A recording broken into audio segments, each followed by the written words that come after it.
Hi everyone, and welcome to your Goddess Astrology update for the week beginning the 26th of March. So this is a very powerful day.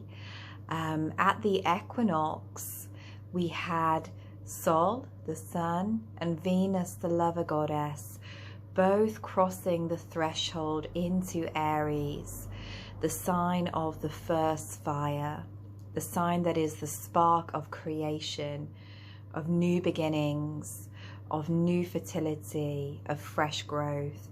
A new zodiacal year has begun. Today, on the 26th, Venus and Sol are going to merge together. So Venus will conjoin with the Sun at around 5 degrees of Aries. And this is a very significant point in Venus's journey. So every 9 months or so, she will make a conjunction with Sol. And in astrology, we call this a Venus StarGate or a Venus star point. And Venus draws a pentagram in the sky with these star point conjunctions. And it was a celestial union that was very, very significantly watched and followed by our starry ancestors from all cultures. So Venus star points mark Venus's transition either from evening to morning star, or in this case, it will be morning to evening star. So Venus, who represents our relationships, our self-love, our self-worth, our joys, our pleasures, our resources, is now effectively being reborn in the white hot heat of Sol's rays. So this is a moment of great catharsis and release for Venus and for us. It is also a time when we are called to dive deep inside our own heart centers, to cleanse and feel and release all that is not serving us in these Venusian areas of life. So with Venus in Aries, Venus is taking on the archetype of the warrioress, of the fierce one. You know, she's associated with Freya, with Arta in our Avalonian pantheon. She is the fire starter. She is the fierce goddess of battle and lust. So we can really be looking at this Venus StarGate as an opportunity to let go of our powerlessness, to let go of our victimhood and self-sabotage, and really step into the deep, authentic truth of who we are. This Stargate asks us, what are you fiercely passionate about? What are you creating? What are you birthing? What excites you? What really makes you feel alive? So what's really interesting with this Stargate is that we also have Chiron, the shamanka, the medicine man, the medicine woman, sitting quite close to Sol and Venus as they come together. So this is indicating that some of our deep wounds can be very triggered during this period. So it brings an extra element of heart cleansing.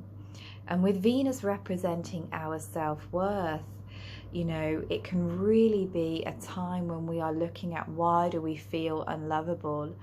Why do we feel not enough? Where are we not open to receiving? Chiron in Aries is an ongoing transit that's going to take us up until about 2026. And if you're in your kind of late 40s, early 50s, you might also be experiencing your Chiron return in Aries. And this is a collective energy of reclaiming our power, our sovereignty and autonomy and individuality.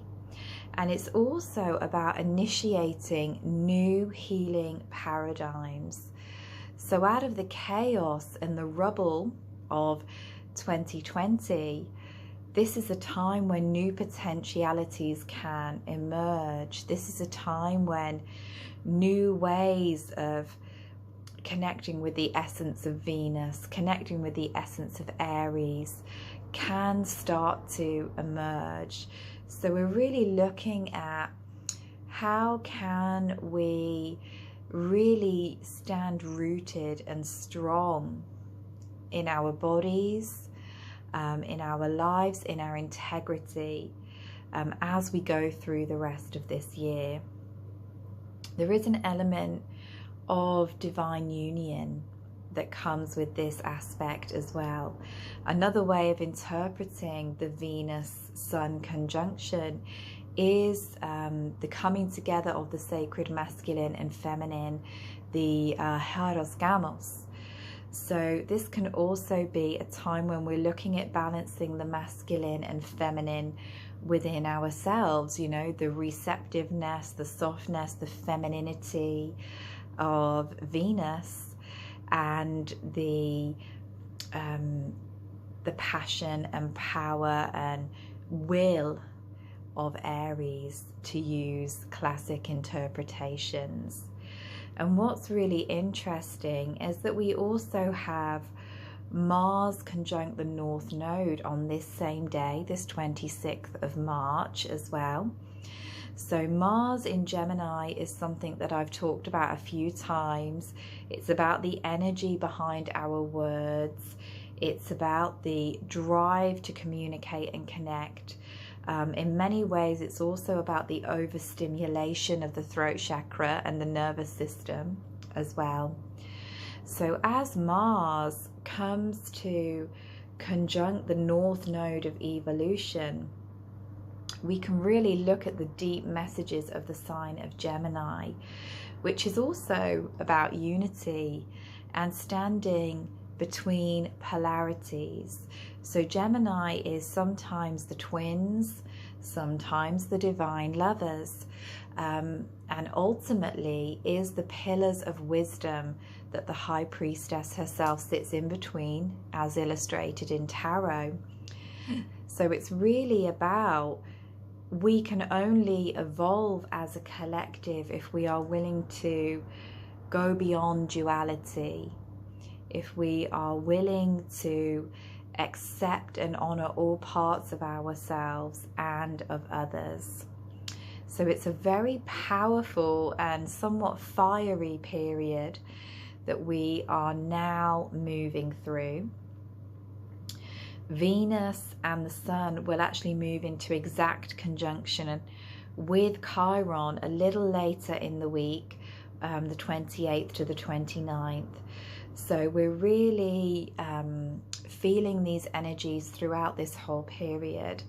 And also on the 28th, we have a full moon in Libra. So the equinox full moon is rising, of course, in the opposite sign of Aries, the sign of Libra, the sign, one of the signs that is traditionally associated with Venus herself. So Libra, being the opposite to Aries, is all about collaboration, connection, harmonization, seeing other perspectives. It's another air sign. Whereas Aries is about my individual desires and needs, what I want. Libra is about, what do you want? What does the other person want? How can we balance this relationship? So there's quite a big emphasis on the heart healing and on the integrity of our relationships, both with our inner and outer parts of ourselves, and with our relationships with our beloveds, with our families, you know, with the people that we're in sacred business with, the people that we share our pathway with. So it's really important to reflect upon, is there an equality here? Is there an equal amount of giving and receiving? Am I allowing myself to embrace all of the dynamic parts of myself and all of the fluid and flowing parts of myself? You know, what blockages might I have to truly being in healthy, healed relationships and communications with other people? So just as the full moon energy peaks, Mercury, who is still in Pisces, as I talked about in my previous video, comes into conjunction with Neptunia, who is the modern ruler of Pisces. So we've got this Piscean kind of drifty, dreamy, daydreaminess that is permeating our thinking and our communication as well at this time. So we, again, you know, we might be feeling that pull into the astral realms. Things might feel a little bit confusing during this period.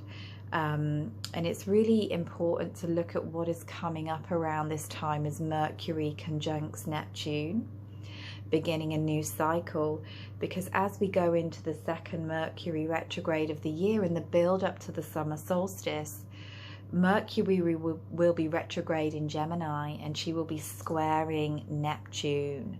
So what begins now comes up for reflection around that time. So it might be good to see what is happening in the news, what is happening in the media as well, and see how these themes are echoing back as we head towards the solstice. So it's a very, very powerful week, and it really carries on with the themes that we've been working with throughout Pisces season, since the Pisces new moon, of heart expansion and heart opening.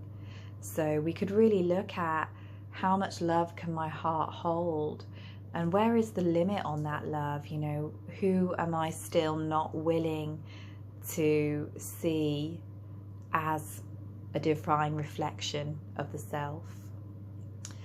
So just some things to think about in this energetically intense and quite tender week.